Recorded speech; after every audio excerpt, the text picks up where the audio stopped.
পানু ধরেছি, এক হাতে ভিডিও করছি, পানু দূরে চলে গেলে তারপরে দেখছি ভিডিও যাবেন।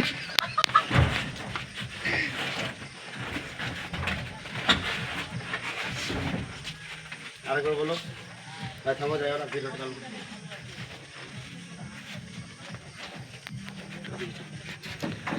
হ্যাঁ, এখন দাদারা সব বক্স নামানোর জন্য ব্যস্ত হয়ে নিজের নিজের কাজ এগোচ্ছে। আস্তে আস্তে করেন। এই যে আমাদের রবি দাদা, আর এই যে আপনারা চিনবেন রাকেশ ঘোষ, চিনবেন মালদার হ্যাঁ নাম করা, আর বলবো না, বলাটা ঠিক না, যাই হোক। এই যে বক্স চোং লাগাইছে, এখনো লাগায়নি, তার মানে স্টেজে নিয়ে আসলো।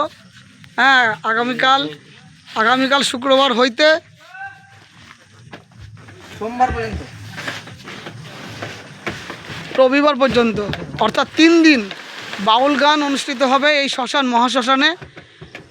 42টা গ্রাম নিয়ে এই মহাশ্মশান, তাই সবাইকে আমি নিমন্ত্রণ করছি, আমন্ত্রণ জানাচ্ছি, আপনারা আসবেন বাউল গান শুনতে। বাউল গান যেমনিই হোক না কেন, কিন্তু মেলাটা হলো মনের মিলন, এক কথায় মিলন মেলা।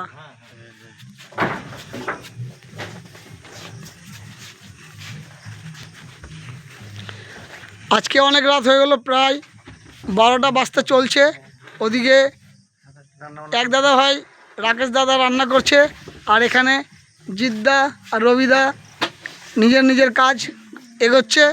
আগামীকাল এই মঞ্চে অনুষ্ঠিত হবে, আজকে ওরা একটু বিশ্রাম নেবে, তারপরে আবার কাজ।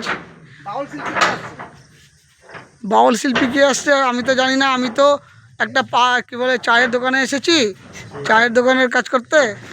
হ্যাঁ, ভিড় হয় খুব শুনেছি, ভালো লেগেছে, তাই জন্য আমি এখানে আসলাম চায়ের দোকানে। মালিক এখন গেছেন বাড়িতে, আমরা 4 জন আছি, তাই এইখানে আসলাম ভিডিওটা করতে। ওরা বললো একটু ভিডিওটা করে দেন।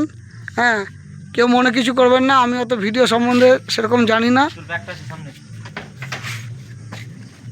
এই যে দাদাদের দেখেন, কাপড়টা মনে হয় কাপড় খাড়িতে। হ্যাঁ, রাত হয়ে গেছে, টাটা বাই বাই।